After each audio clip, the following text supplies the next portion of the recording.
어떤 예수 믿는 사람이 주차를 해야 되는데 주차할 데가 없는 겁니다.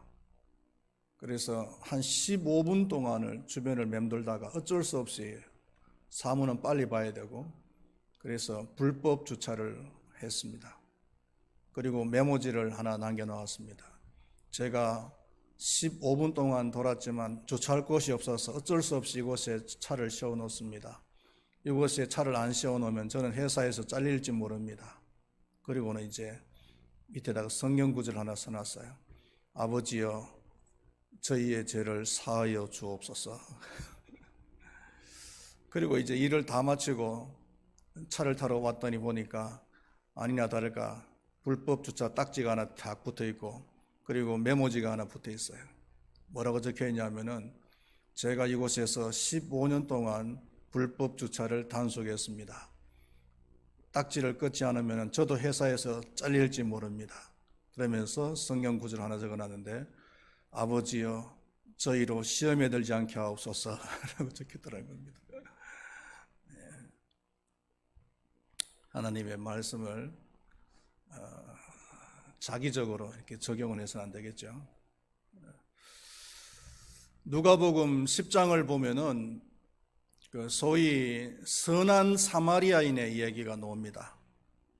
어떤 사람이 예루살렘에서 여리고로 내려가다가 강도를 만나서 거반 죽게 되었습니다. 레위인과 제사장이 차례로 그 현장을 지나가다가 강도 만난 사람을 발견했습니다. 그러나 이런저런 핑계를 대면서 강도 만난 사람을 도와주지 않고 그냥 지나쳐 버렸습니다. 그러나 사마리아인은 상처 입은 사람을 발견했을 때 그 사람을 치료해주고 끝까지 도와주었다는 얘기입니다.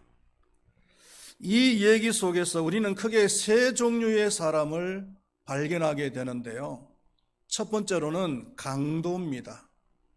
이런 사람은 우리 사회에 있어서는 안 될 사람이죠.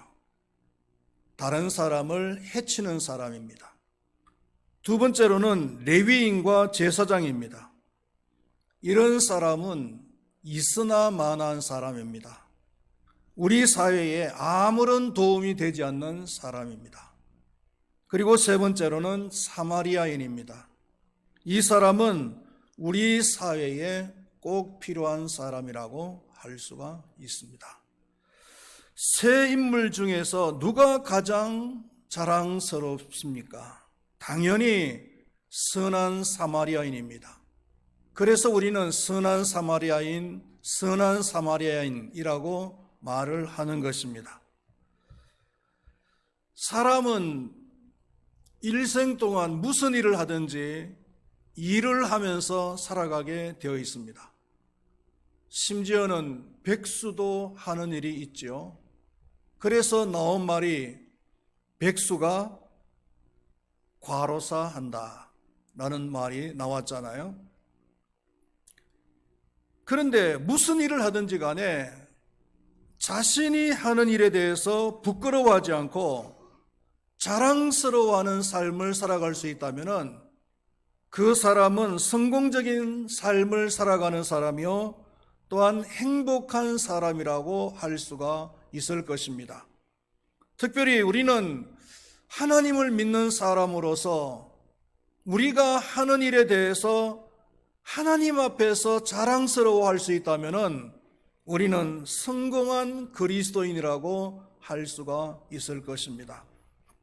오늘 봉독했던 17절 말씀을 보면은 바울은 이렇게 이야기하고 있습니다. 그러므로 내가 그리스도 예수 안에서 하나님의 일에 대하여 자랑하는 것이 있거니와. 바울은 자랑하는 것이 있다라고 했습니다. 바울이 자랑할 만한 것이 무엇이 있을까요? 또한 우리의 자랑거리는 무엇이 있을까요? 이런 주제를 가지고서 오늘 말씀을 나눠보도록 하겠습니다. 첫 번째로 바울의 자랑거리는 자신이 하나님의 일꾼이 되어서 하나님의 일을 하는 것이 자랑스럽다라고 말씀을 하고 있습니다. 16절 말씀을 우리 한번 다 같이 읽어보겠습니다. 이 은혜는 곧 나로 이방인을 위하여 그리스도 예수의 일꾼이 되어 하나님의 복음의 제사장 직분을 하게 하사 이방인을 제물로 드리는 것이 성령 안에서 거룩하게 되어 받으실 만하게 하려 하심이라. 바울은 자신을 예수 그리스도의 일꾼이라고 했습니다.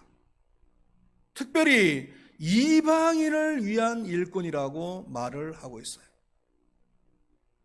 로마서 9장을 보면은 원래 바울은 자신의 동족인 이스라엘 백성들을 향한 마음이 간절했던 사람이었어요.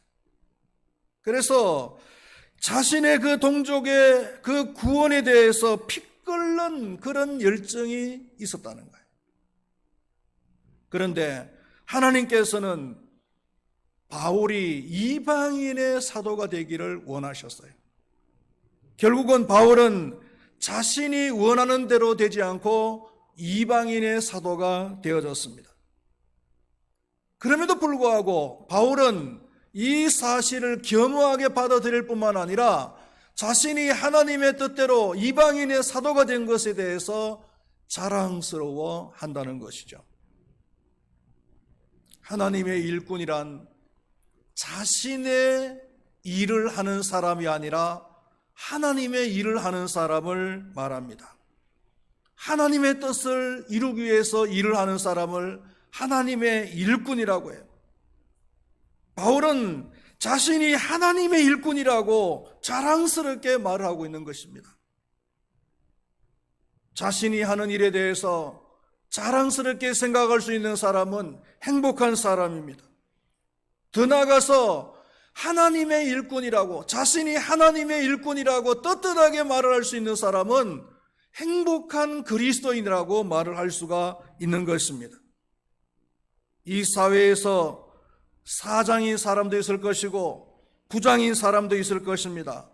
그리고 학생인 사람도 있을 것이고 그리고 주부인 사람도 있을 것입니다.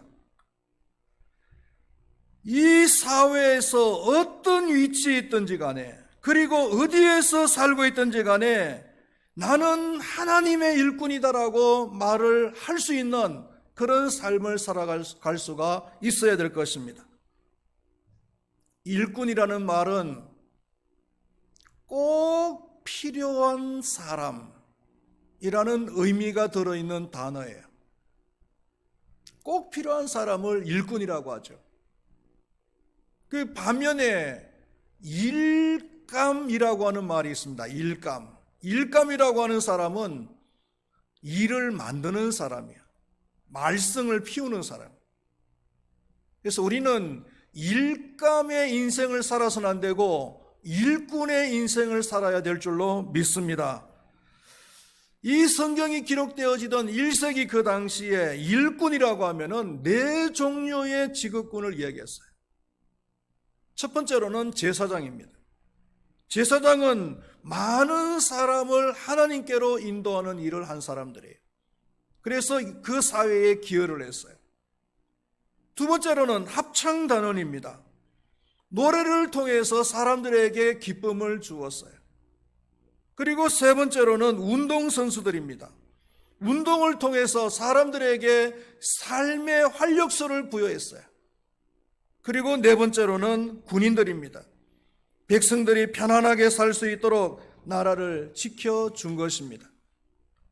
이 네 종류의 사람들이 그 당시의 사회의 일꾼들이었다면은 우리 하나님을 믿는 사람들은 하나님의 일꾼이 되어져야 될 줄로 믿는 것입니다.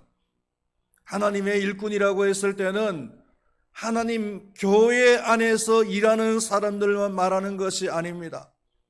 또 교회 와서 일하는 것만이 하나님의 일은 아닙니다. 제가 이런 설교를 하면은 또 혹시 우리 목사님이 열심히 교회 일을 하라고 하는구나 라고 생각을 하는지 모르겠습니다만은 그런 의미에서만 말을 하는 것은 아니라는 겁니다. 직장에서나 가정에서도 하나님의 일꾼으로 살아야 된다는 거예요. 목회를 하면서 참 감동적으로 생각한 것이 한 번 있었는데, 우리 교회 남자 집사님, 지금은 이제 멀리 이사를 갔습니다마는 남자 집사님과 같은 직장에 다니는 사람이 교회를 나왔어요. 그래서 우리 교회 등록을 하고 교회를 넣으시는데 제가 이제 상담을 해봤죠. 그 집사님이 열심히 전도를 했습니까? 그랬더니 교회 가자는 얘기 한마디도 한 적이 없대요. 한마디도 안 했는데, 그런데 어떻게 교회 나왔냐 했더니 교회 나가자는 얘기를 안 했지만은 그 집사님이 사람이 너무 성실하고 너무 정직하고 사람이 너무 멋있다는 거예요. 그래서 저 사람이 다니는 교회 나도 한번 꼭 다니고 싶다 라고 생각을 하고 자기 부인하고 우리 교회에 등록을 해가지고 우리 교회에서 한동안 그 교회 신앙생활 하다가 이사 갔죠. 목사라도 감동이 되는 거예요. 직장 안에서 하나님의 일꾼으로서의 자세를 가지고서 살아가는 거예요. 월급이 문제가 아닙니다. 작업 환경이 문제가 아니에요. 우리는 직장 생활할 때 하나님께서 나를 이 직장으로 보내셨다라고 하는 그런 마음의 자세를 가지고서 직장 생활하는 것이 중요하다는 거예요. 언제 어디서 무엇을 하든지 간에 주님의 일꾼으로서의 삶을 살아가시기를 축원드리겠습니다. 그것이 그리스도인으로서 가장 자랑스러운 삶인 줄로 믿습니다.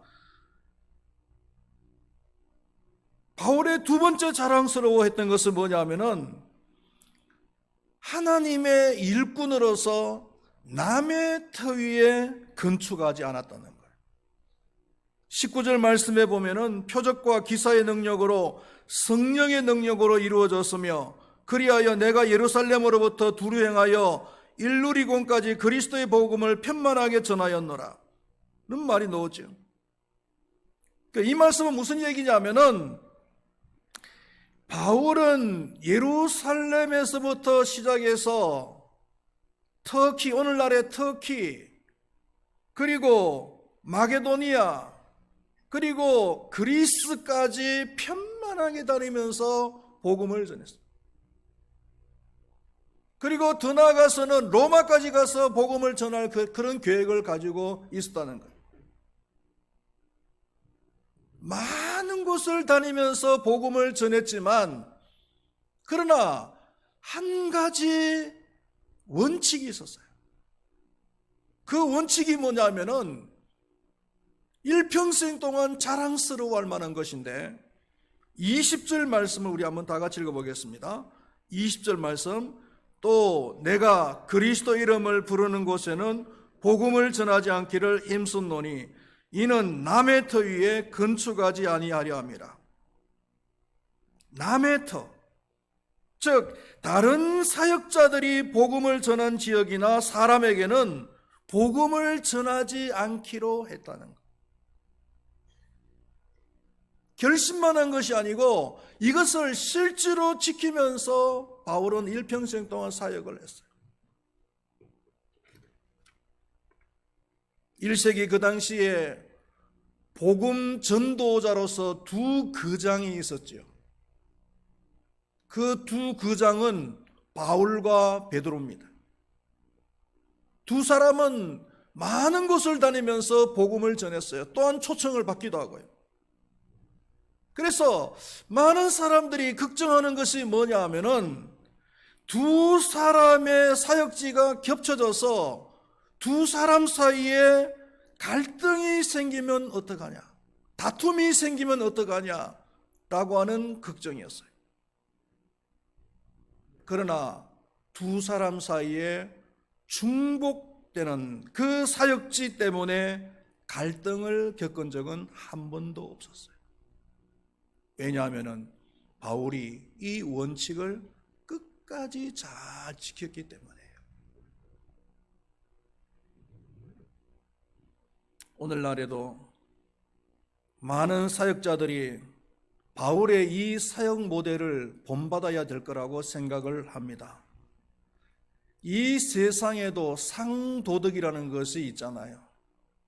한 건물 안에 분식점이 있으면은 그 건물 안에 분식점이 또 다른 분식점이 안 들어가는 것이 그게 상도덕이에요.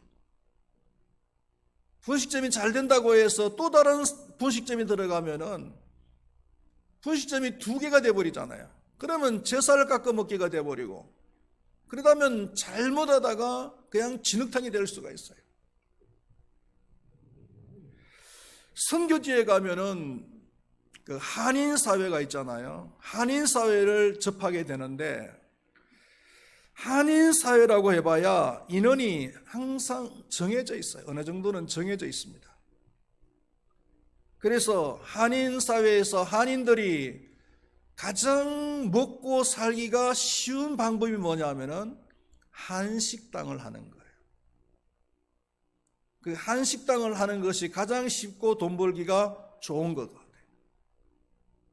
그래서 어느 특정 한인 사회가 있다면은 그 한인 사회에서 한식당이 한 2개 내지 3개 정도만 있으면은 그 수요성이 좀 맞을 것 같은데, 한 2-3개 정도 한인 식당이 생겨가지고 장사가 잘 되어지면은요, 이 사람 저 사람 할 것 없이 또 동종의 식당을 갖다가 그냥 또 막 오픈하는 거예요. 그러면 2-3개에서 막 7개, 8개, 10개까지 늘어나는 거죠. 그러면은요, 제살 깎으면 수요는 정해져 있는데, 한정되어져 있는데 식당만 막 자꾸 생겨나니까 제살 깎아 먹게 됩니다. 그러니까 다 망하는 거예요. 그런 경우가 허다하더라고요. 상도덕이 무너진 거예요.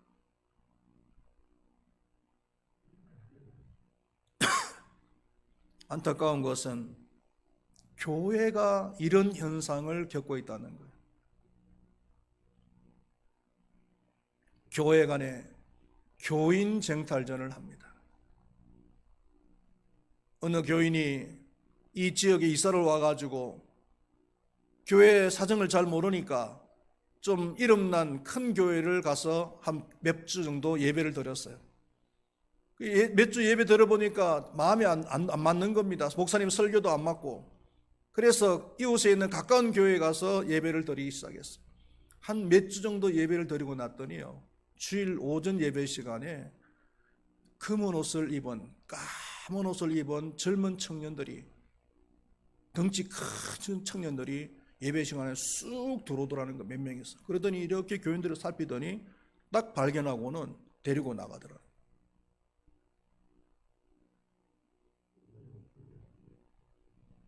우리 수원에서 있었던 얘기입니다.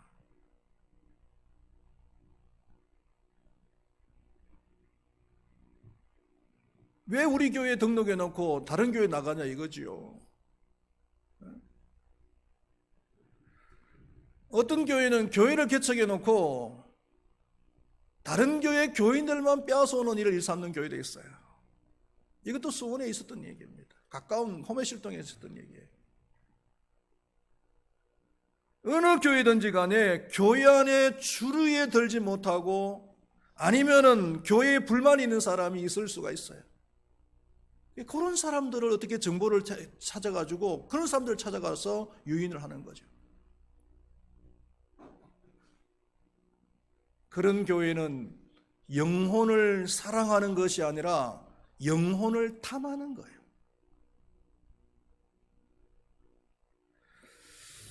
그리고 또 아쉬운 것은요, LA 1차나 한라 3, 4차가 지금 입주를 시작을 하잖아요.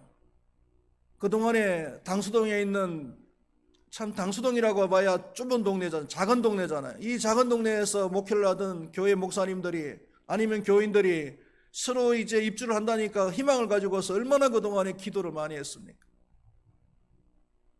그런데 막상 전도하러 가보니까요, 당수동에 있는 교회들은 전부 다 영세하니까 전도도 제대로 못해요. 홍보물도 제대로 못 돌려요. 부담이 되어졌어요. 그런데 구운동이나 아니면 호매실동 저 멀리 있는 교회나 이런 교회들이, 큰 교회들이 막 물량공세로 홍보활동을 하고 있어요. 그만하면 됐다 싶은데 또 욕심이 생겨가지고 이 당수동까지 그냥 또 공세를 펼치는 거죠. 그냥 당수동이니까 당수동 교회에다가 맡겨놓으면 안 되나요?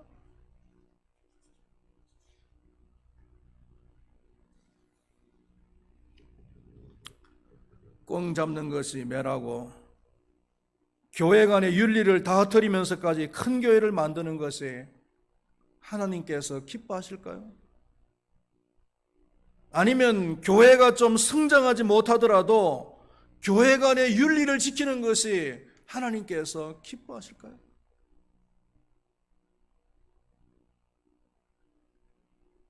이 얘기는 교회 얘기로 끝나는 것이 아닙니다, 여러분. 여러분들이 그리스도인으로서 여러분들의 삶의 터전에서 윤리를 다 지키면서 살아가고 있느냐는 거예요. 여러분들이 그리스도인으로서 지켜야 될 윤리가 있잖아요. 기업을 하시는 분이시면 직원들 봉급을 잘 주었습니까? 하청업체에 공사대금이나 납품대금을 정당하게 잘 지급했습니까? 직장을 다니시는 분이시면 자신의 일을 눈가림으로 하진 않았습니까? 아니면 부하 직원에게 부당한 업무를 지시하진 않았습니까? 식당을 하는 분이면 음식의 맛을 좋게 만들어서 매상을 올리기 위해서 사람의 몸에 이롭지 않는 조미료를 지나치게 많이 사용하진 않았습니까?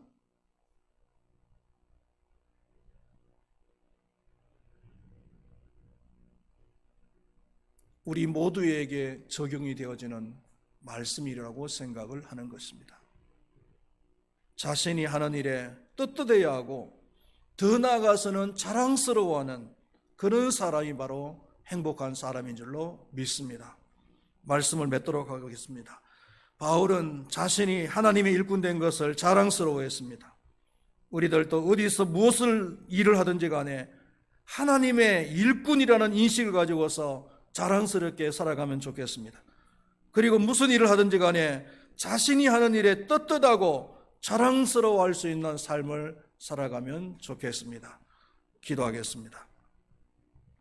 하나님 아버지, 오늘 바울은 두 가지 자랑거리를 소개하고 있습니다. 하나는 자신이 하나님의 일꾼 된 것을 자랑거리로 삼았고, 그리고 두 번째로는 사역자들 간의 윤리를 다 지켰던 것을 자랑스러워 했습니다. 우리들도 언제 어디서 무엇을 하든지 간에 하나님의 일꾼 된 것을 자랑할 수 있는 삶을 살게 하시고, 또한 내가 하는 일에 대해서 윤리적으로 떳떳하게 살아간 것에 대해서 자랑스러워하는 삶을 살게 하여 주시옵소서. 그래서 하나님을 믿는 사람으로서 정말 성공적이고 행복한 삶을 살아갈 수 있는 우리 모두가 되게 하여 주시옵소서. 감사합니다. 예수님의 이름으로 기도드리옵나이다. 아멘.